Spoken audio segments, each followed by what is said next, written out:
Yeah, so take us to the beginning, with Swag Bros, and you kind of breaking off as an artist and doing the solo thing, because you essentially started off in a group. I was in a group, started like in 2009. We had a good run, you know what I'm saying? We had a huge club record. It was called Big Lumber. Played in all the clubs. A lot of clubs, even like out in Dallas and other places, they played it. We're doing shows with Future and a whole bunch of other big artists that we got booked from that song.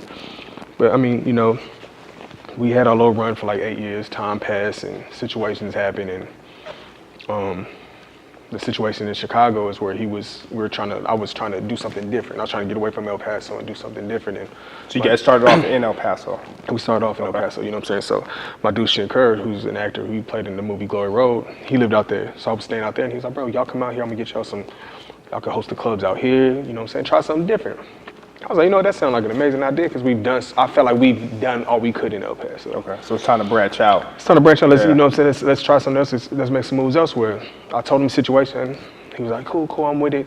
He ended up moving out there, and the only reason I even got an apartment on it, because he agreed to it. He was like, I'll stay with you, we can make it happen, let's do it. Bro, weekend, it was just like, yo, I gotta go. He lied to me saying his lady was pregnant.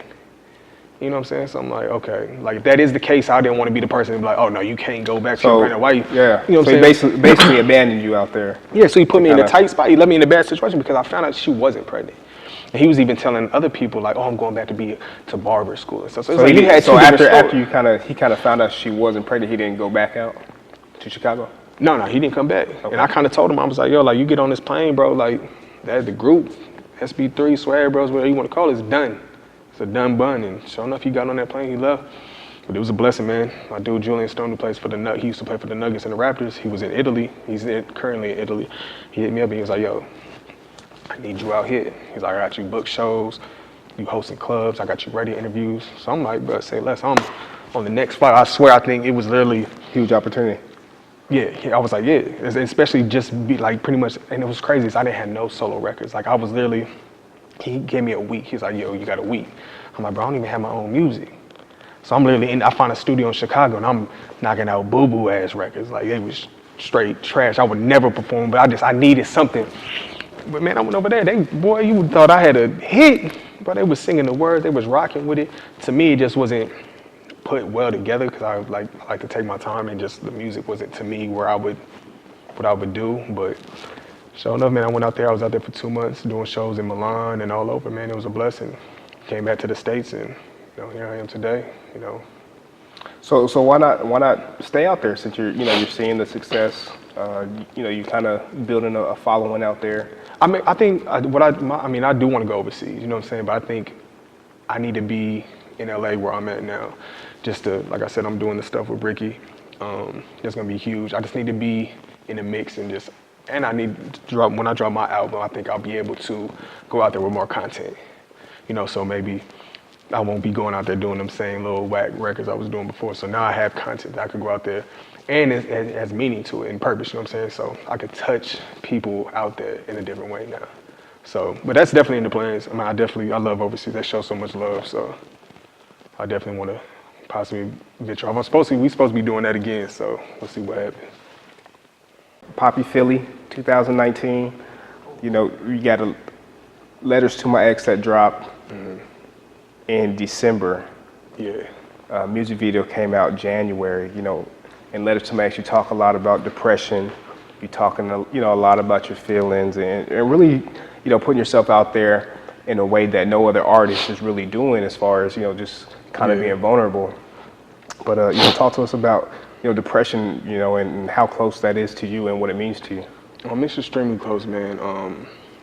I understand it a lot more, so now being someone that I just feel like, coming from me, just in general, I feel like we don't take depression serious.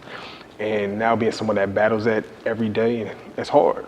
And to have to battle my demons and all that alone every night and day, it's not easy, so you really have to keep complete faith that you're gonna be all right and that you're gonna get through it. So I give it to anybody that, thank you, big girls. Okay, well, as it keep rolling.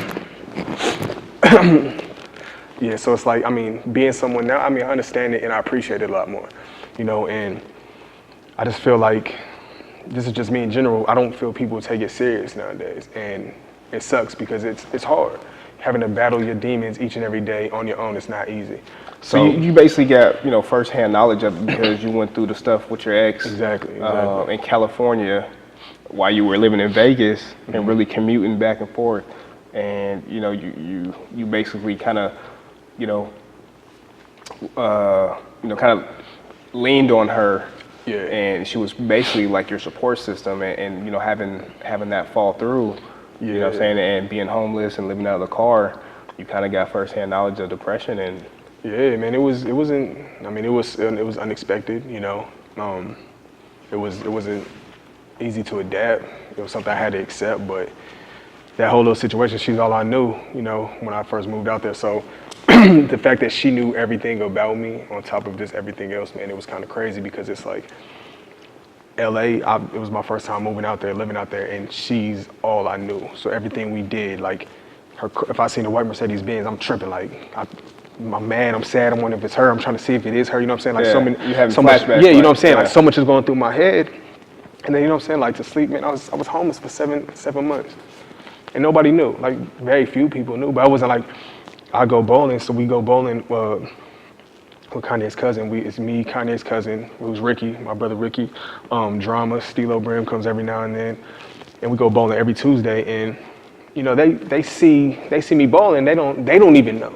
You know what I'm saying? They're probably like, they don't have a clue that I don't even want to come in to bowl right now because my clothes in my car, I can't even iron my shit. You know what I'm saying? So it's like, look like you just woke up. Yeah, and I'm embarrassed to even go bowling, but it's like I know I had to build them connections. I had to be in the mix of everything.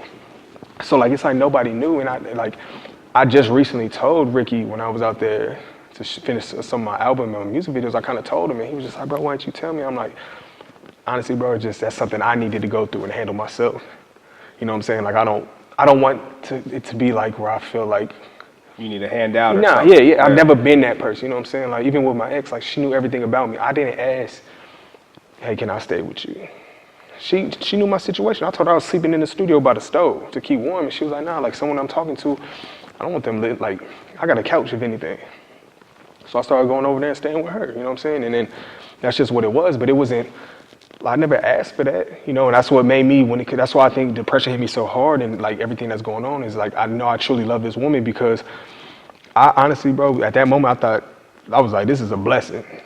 Like I just got here to LA, I don't have to sleep on, I can now do my music. So did you feel like, you know, the things you went through with her, like you never went through with, you know, another female, and that's probably why, you know, that relationship was a lot different than, you know, previous ones. Yeah, because I mean, don't get me wrong, I've told my exes before her, like I love you, you know what I'm saying? But that's like, I never had that effect on me. When I went through with my like previous ex, I'm doing his music, man, bro, I knew I loved that girl. Cause I still deal with depression from it, you know what I'm saying? Like I still think, there's not a day, bro, I can't even lie, that doesn't go by where I'm not thinking of it. You know what I'm saying? So it's like, that's just tough. So it's like, now I knew that I truly love this woman. I truly love this person. Like I said, man, she was an amazing woman.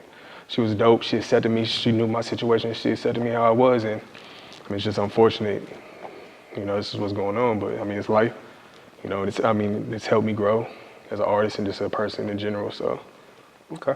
So you know, you went through that situation. You know, so now we got Letters to My Ex, as well as Better Off Alone. Yeah. Better Off Alone. And you know, on top of, you know, losing your ex, you also lost you know, a real close friend of yours, I guess more like a brother. Yeah. So you know, let us know how that kind of played you know, a huge role in, you know, you continuing to be an artist and, you know, just develop who you are, and you know what I'm saying, and you know, this project with the new album. It's played a huge part, man. It kind of happened unexpected. Like I didn't really believe the call that I got when they told me like, yo, Cliff died. I'm like, no, he didn't. I just, naturally, you don't think of anybody that you're close to that you know dying. So, you know, I took a look at Facebook. Everybody was posting rest in peace, Cliff Tucker, this, and the third. So I called our coach, Coach Lewis, my high school coach, who's like a huge role model, amazing person, you know what I'm saying, that's someone to actually look up to as a person. And he was close with me and Cliff and a few other, like our close friends and players. And I called him out, yo, is this like real? Like, He was like, yeah. He was like, oh, he's gone. And like instantly I just broke down into tears. I was like, yo, like, me and him had a situation to where it's like a year prior to that, me and him fell off.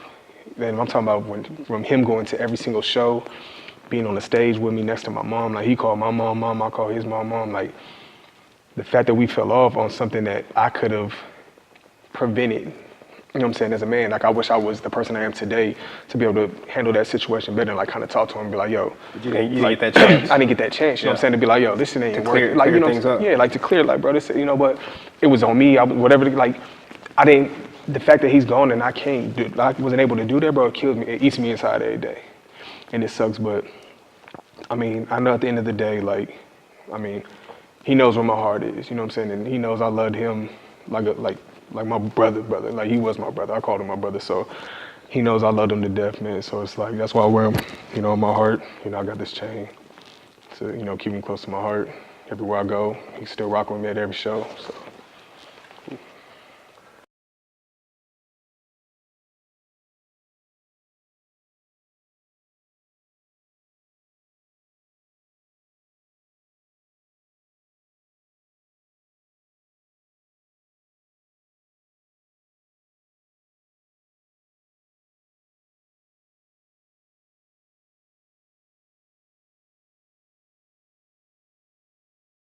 What?